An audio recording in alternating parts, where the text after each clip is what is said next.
wow, wow, just awesome, right? I mean, I just have such awesome memories, 10 meters, and that cycle, and that band, particularly, you know, being open from the minute the sun rose to the, well, really after the sunset. I mean, I remember working in Japan well into after sunset, 10 meters, but I remember waiting for Saturday morning for my day off from school, and man, you could not find a clear frequency on that 10 meter band from 28.0 to 29 top, and it's like, wow, this is awesome. And I missed the peak in 2000. I was busy working, living in Boston at the time, and the whole .com bubble and all that nonsense, so living in an apartment.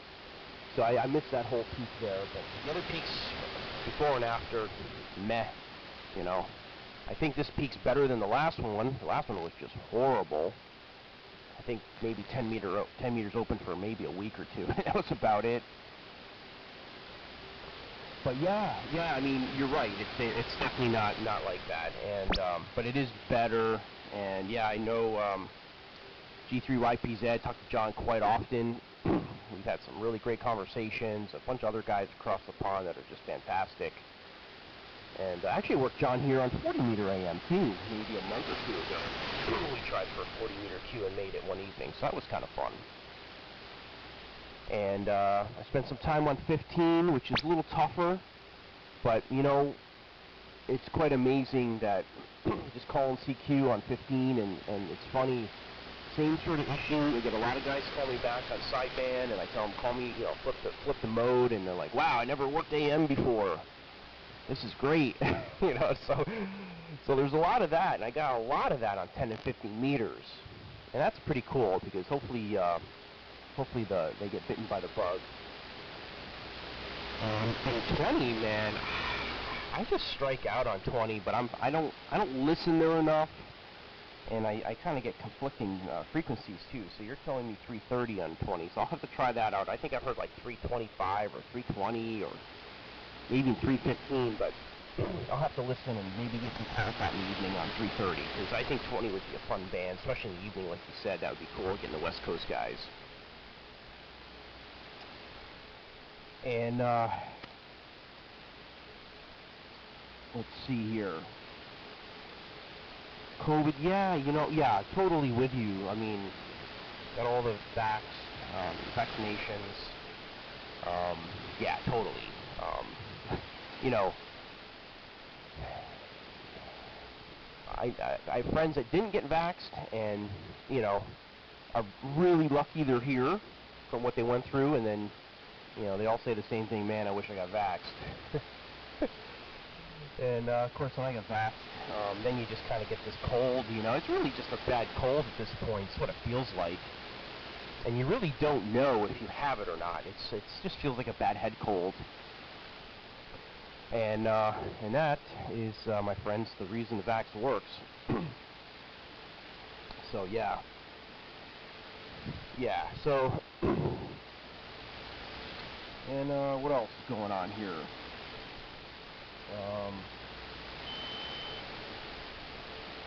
Yeah, the 32 V2. Yeah, so yeah, again, along those lines of getting bit by the bug, I am in the process.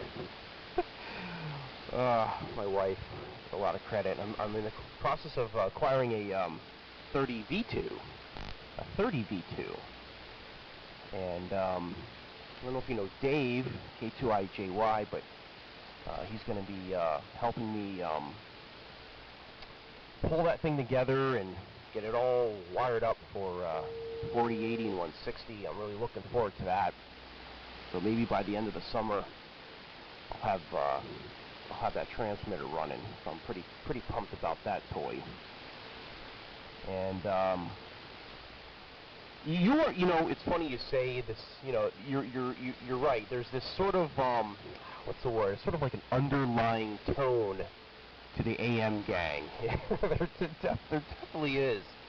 There's definitely an underlying tone to the AM gang of, you know, FTW, you know, and I think it's just fantastic. I love it. I love it. And yeah, totally diversified in the hobby. I love everything about this hobby, Paul. I just love it. Just love everything about it. Everything it offers, the people, the experiences, the science, everything. Just love it. So yeah, I do everything from bouncing 23 centimeter signals off the moon to doing some de-expedition stuff, firing up this tube gear. I absolutely love the hobby. Just love it all the way through. And the original, the way I got bit into AM, Paul, is I grew up in Maine, and I went to high school in Skowhegan, Maine. And you could probably tell from there that's how I originally got bit by the bug. WA3JB from WW2DX. Go ahead. Wow. Of course, Skowhegan is a cultural capital of the AM community. That's great. WW2DX. WA3VJB. Nice transmission. You varied between S9 and 10 over. And I have been rolling a recording off one of the SDR nodes on the internet. And that's confirmed as far as your signal strength. I'm listening to you on an ITT McKay, which is an old commercial shipping receiver. It's solid state from about 1981. And it's got little thumb wheel switches for frequency selection, a lot like the old Heathkit 2032, the 2-meter rig. And I've noticed that your Ranger, as it warms up, has drifted up just a little bit in frequency. 500, maybe 600 hertz. Not a problem, but I noticed that over there. And then seeing it on the SDR here as well. And I meant to point out that, your Flex 6600 sounded pretty good. I don't know if you've ever taken the time to optimize it for AM. I understand there are several modes that you can store for your equalization and I suppose compression settings. And it didn't sound optimized. It sounded good, but I've heard them sound even better than that. And I think that's one of the reasons the AM part of the hobby has really caught fire in the past 10 or 12, maybe 15 years. Is that people are switching over to AM and hearing how wholesome it sounds are sticking around. And of course, with the receiver that has synchronous detection, it also minimizes QSB distortion and static crashes to some extent. I've noticed that on the KiwiSDR internet receiver platform, that a synchronous detection really helps in many cases, not always. And it includes those who haven't quite balanced out the level of audio to their level of signal. That's one of the things that I notice. So using synchronous detection covers that deficit of carrier in some cases and brings out the readability even better. But yeah, you date back to when certain transceivers failed to include AM at all. The Kenwood TS520 keeps coming to mind, because it was supposed to be a head-to-head competitor with the Yaesu FT101. That's what I use up on 10 meters. But the 520 didn't have AM. So I would say, well, what good is it? But that's the way it was. And then gradually the manufacturers realized that there was still a following for this part of the hobby, and they wound up including it once again. And then when the SDR-based transceivers started coming out, it's like, wow, okay, that opened up another world, because you could really do a lot. And I guess you probably explored that to some extent with the 6600, because you were ready to go. 30V2. Yeah, I know Schneider. He's been around forever. He used to do the Hamfest circuit all the way down here to Maryland. I met him a couple of times. I think he's semi-retired from that. But he has helped quite a few people get their stations together, and is deserving of a lot of credit for technical support and encouragement. And he, of course, has been around at least as long as TimTron. So between the two of them, if you don't get the answer as to what your problem is with the vintage gear, it probably isn't the right question. So yeah, let me know if that's a converted broadcast transmitter. There's another guy out in the Wisconsin area, stateside Wisconsin, W0VMC, you've probably worked. And he does a lot of conversions of retired broadcast transmitters. I think his favorite is the Collins 20V2 or V series. You know, there's a number of them. And he actually changes the tube complement as well as the RF tank to make them multi-band and very flexible here on these frequencies. So I wonder if Schneider has come up with some scheme for a 20V2 that makes it a 30V2. I like that. I come from the world of broadcast news gathering, so I was exposed to a lot of old transmitters in my career. And there's nothing quite like the substantial walk-inside cabinetry of a broadcast transmitter to really drive home the point that hammy ham-bone rigs are nowhere near that kind of capability. I've had occasions to buy the famous KW1 and, you know, could have afforded it, but didn't really want one because it's an amateur transmitter. And I've kind of been spoiled by the broadcast world. And with some work, I've had a number of them over the years that really show off the capabilities both of AM and of substantial engineering and construction. And that's my scheme of things. And what that winds up doing, though, is excludes a lot of the other parts of the hobby that settle for those consumer-grade transceivers. And you know, that's a deliberate slam because I'm not interested in it. So from my perspective, it's like, so what, you know? The kind of money somebody can spend on a contemporary transceiver can easily set you up with a 160 through 10 meter broadcast transmitter that does the job right on AM, where I know I belong. And that's my priority of things. Not that it has kept me from collecting a bunch of this stuff. I don't limit myself to one or two rigs, but I guess I can blame that 32V2 many years ago for kind of setting the stage of the people I want to hang out with. There are storytellers here. There are characters here. And I think the satisfying part of it for me is being able to get to know somebody as compared with other parts of the hobby where it's kind of a mechanically done QSO where there's a template of things you say and then you're done. And it never branches out into other topics or the personality at the other end or any of that. It's like, ugh. So, yeah, that's where I'm coming from, Lee. I know a lot of people into dog x-ray and contesting, and it's like, yeah, that's cool, fine. A competitive thing, but I'd rather settle in and make a 10-minute transmission on a range of topics like we've been doing and actually get to know you. I think that was part of the reason Cycle 23 had so much allure for me on 10 meters. There was a guy, Claude, F5HSH, who I would spend probably a good 90 minutes with on Saturday and Sunday mornings because the band was stable and signals were strong. My wife Pam would get on the radio with him, and we got to know him and his wife. And they invited us over to France to visit if we ever got over or wanted to come over, on a specific trip. And it's like, man, I felt comfortable and confident about that because I'd gotten to know the guy. And John's another one. I'm happy that you've been able to work him during this cycle. YPZ. There's a Facebook page for the AM community of Europe that I'm also a member of, kind of an affiliated member.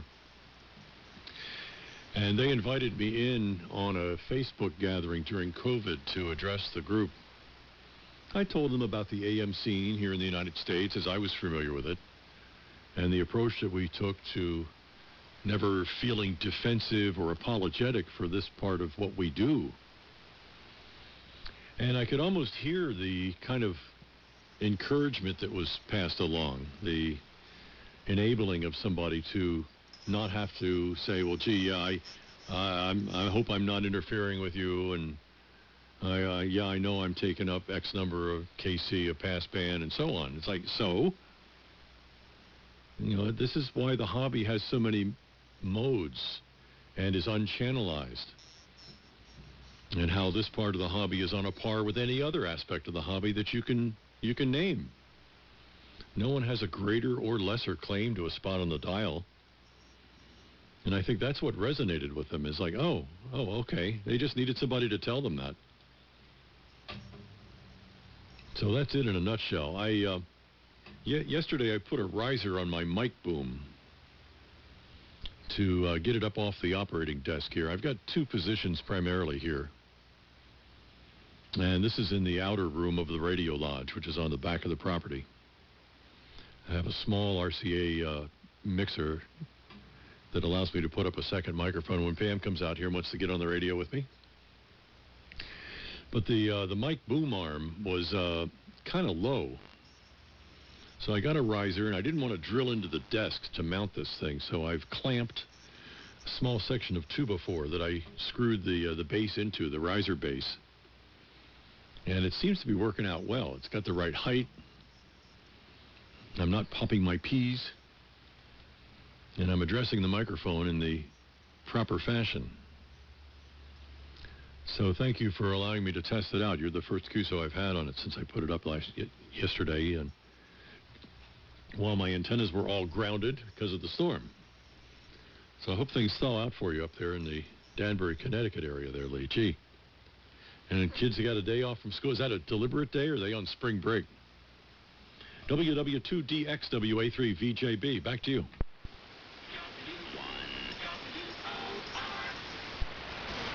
Oh boy, there he is. WR. Hey, good morning, Gordon. Yeah, very good. No, they're out of Gordon for the weather. They're not taking the buses out, and I find it very comical because as a kid growing up in Maine, you know, the Russians would have to be invading before they would call a school a day off, you know. It was like, forget it. Oh, 2 feet of snow? You'll get there, don't worry about it. Yeah, so it's pretty funny. And, yeah, good on all stuff there, Paul. Fantastic. Fantastic. And, yeah, I think once this Ranger finally warms up, I think it becomes fairly stable. So I zero beated you again and got the Ranger and see if it stays there.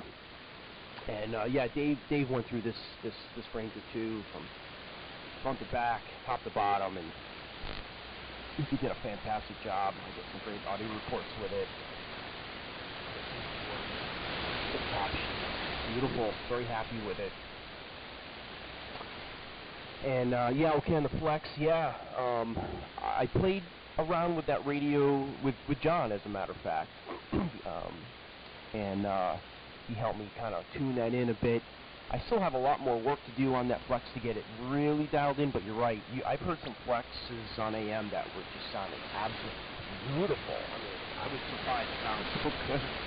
And so if you get them dialed in just right, man, they sound fantastic. So I got a little more work to go there, but yeah, it's I definitely hear more of those and a lot more SDRs now, and it's all good stuff.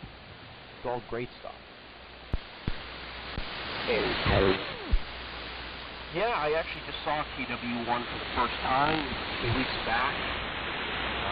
Went up to Lineback. Oh man, I can't remember his call now. I should know it. WA3 FET? Oh man, something like that. He has a KW1. I went up there. He also has a KWS1. That's why I went up there, because I have a KWS1 you saw on the. I had a bunch of questions for him. He had some issues with it. Trying to track down. I am looking forward to that rigged up and running. I mean, you know, it's kind of a hack on AM, but I will use that on sideband as well. But it's a beautiful piece of equipment. I mean, just visually, it's gorgeous. And so yeah. And then the 20 EQ, yeah, man, I am pumped. I am totally pumped about that project. I think it's going to be fantastic. And I'm in the process of building an office, a backyard office, and it's probably going to be about 15 by 25, something like that. Pretty good size. External building. It's going to be strictly my office / shack. I'm going to incorporate the V2 into a wall, like a fake wall, if you will. And so the V2 is going to be flush with the back wall of the office. As you walk in, you're going to look all the way down to the end of the office, and there's going to be the V2 flush in the wall. It's going to look sick. So I'm really looking forward to that. It's going to be fun. And yeah, you know, there's something to be said for a transmitter that you can walk inside. There's something definitely to be said for that. Very cool stuff. Very cool stuff. And I missed the transmitter. I missed what you're using for the transmitter. I got the receiver, the ITT solid state receiver, but I missed the TX on that. And yeah, I've known Dave and Tron about this. Of course, Tron a little longer because I was in high school when I met him. We used to skip school and hang out with him. Some cool stories there. And the way I ran into Tim was, of all bands, 2 meters. I ran into him on 2 meters. We had this crazy 2-meter tropospheric opening one night. And I was on, FM, working guys all the way down the coast. I think we worked stuff all the way down into Florida, I think, that evening on 2 meters. 2-meter FM. And as I'm tuning up and down the band, I see the signal just completely pegs the meter on the radio. And I'm like, there's no audio. So I thought it was like some weird carrier or something, but I turn the volume up and I hear very, very weak audio. Very weak, this guy's voice. I'm like, what is going on? So I call him on FM, and he comes back on FM, and that was the Tron. That's how I met the Tron. 2-meter FM tropo opening. And Dave, I met early on at Hoss Traders, and in New Hampshire, which is actually coming up pretty soon, which I'm thinking about going to. And I actually worked for Dave and lived with Dave for a couple years, a couple summers back in the mid-'90s, doing the circuits, and Timonium being one of them. So maybe our paths have crossed in the past, Paul. You never know. And the other thing I wanted to comment on here, then I'll pass it over to Gordon. I haven't talked to him in a while. Gordon's got that beautiful sounding classic rig. Sounds fantastic. I want to pass it over to Gordon and see how he's doing. W2GOR and WA3VJB, WW2DX in beautiful downtown Pauling, New York. Go ahead, Gordon. Hold on 1 minute, contact. We got you. W1WOR, not GOR. Imagine that, Paul. I got insulted first thing in the morning. No, it's Whiskey Oscar Radio. WOR, like 710 radio in New York. Hold on, Lee. We'll be right with you. And Paul, good morning, everyone. We have a contact in there. Contact, go ahead. W1WOR. W1WOR, this is Whiskey Alpha 1 Echo India Golf, WA1EIG, and home KTH was Naples, Maine, and I know Tim, the TimTron, extremely well. We actually spent a year in college together. Over.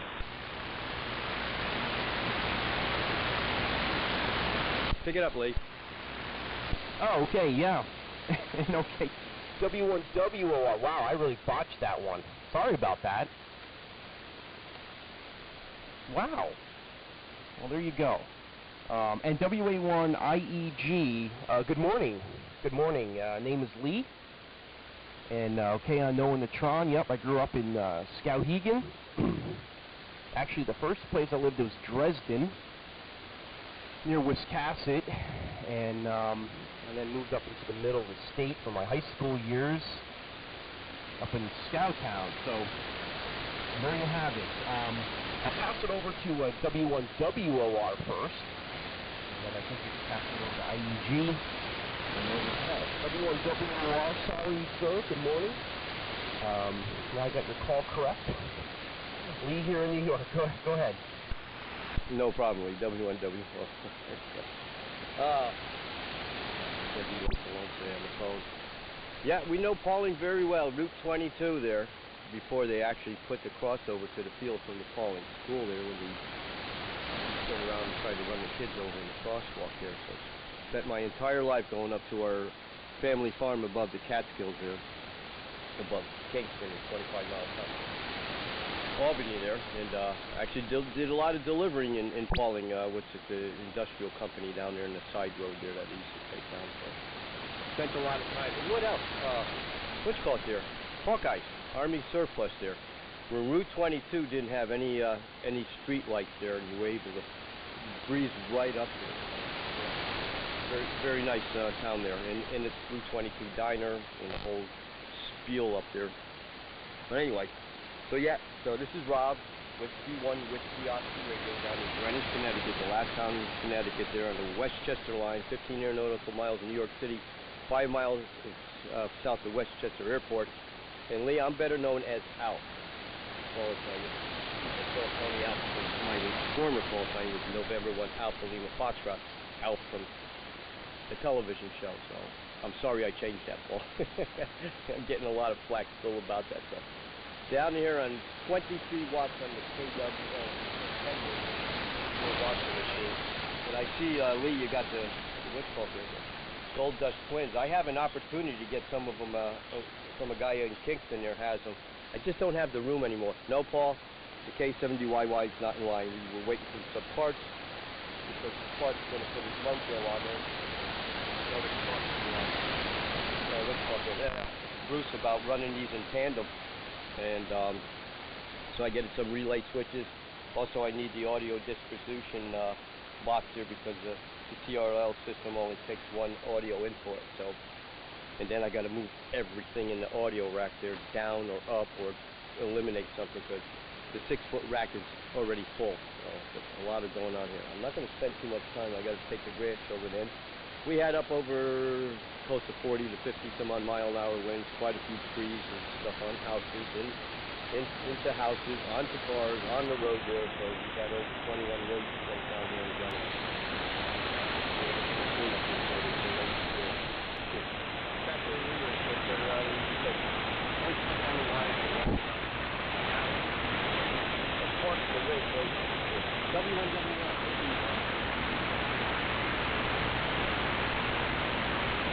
It took a fade right there, Rob. Did you turn it over to me?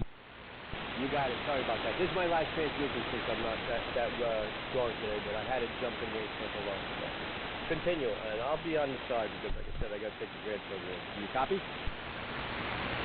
I do. Came back up again. Yeah, band's kind of going into its nap mode here, I think. I'm glad you checked in to say hello. W1WOR. I missed WA1EIG. I took a phone call. And then WW2DX from WA3VJB. And I may have to fly here. The same storm that you guys eventually saw broke loose my brother-in-law's boat. They've got a cabin over on Virginia's eastern shore that you can get to only by boat. Last night's windstorm popped a cleat off the dock, so the bow line was loose and it was held on by only the stern line, and then as the wind caught it's a pontoon boat, caught it broadside, it started yanking on the stern line, and then it broke. So it wound up in a cove in about a foot of water, and the front end was up on the marsh, and the motor was stove in. So it's not too far from here. In case he needs a tow, I'll drop our boat in the water and give him a yank, but I think he's working on it now. So sorry I'm a little distracted, but I had to get the quick summary of what had gone on there. We didn't have any damage here, I'm happy to say, and the lights only flashed once or twice. Of course, no ice like you got up there in the Danbury area there, Lee. But yeah, that was a fairly nasty storm. I was watching weather radar And it had all the characteristics of generating some tornado action. Not that I saw any in this area, but the watches were up anyway. So I'm sorry you got a little bit of that, Rob, if you're still listening. And, of course, Lee, you got an ice storm there. EID, I'll look you up in a minute if I can still copy you. Please complete the logbook. My name is Paul, Papa Alpha Uniform Lima. Code is WA3 Victor Juliet Bravo. Located outside of Annapolis, the capital of Maryland. And sorry I missed most of your transmission there. So I'm going to turn it over to you and try and exclude the sideband station that's on the low side of us here as I listen on the high side. Hopefully you're able to copy, and I'll probably go ahead and sign here, Lee. Glad you answered my CQ. Thank you for spending some time on the radio with me. I'll look for you again. You're certainly a bona fide member of us here, even though we've never worked before. I consider myself fortunate to know most of the regulars. And you've got all the bona fides of being a regular, so pardon me for not recognizing you straight away. WA1EIG and the group. Good morning from Annapolis, WA3VJB. Go ahead. Okay, WA3VJB, this is WA1EIG, and I apologize, my signal might not be very strong. I'm only running 30 watts on an ICOM 7300. All of my AM equipment is downstairs, the F100, 75, etc. And the call is Whiskey Alpha 1 Echo India Golf. Echo India Golf. I'm in Kensington, Maryland, 4 miles north of Washington, D.C. So I think our paths have crossed before there, Paul. Your call sounds very familiar. You sound a lot like Chuck K1KW, by the way.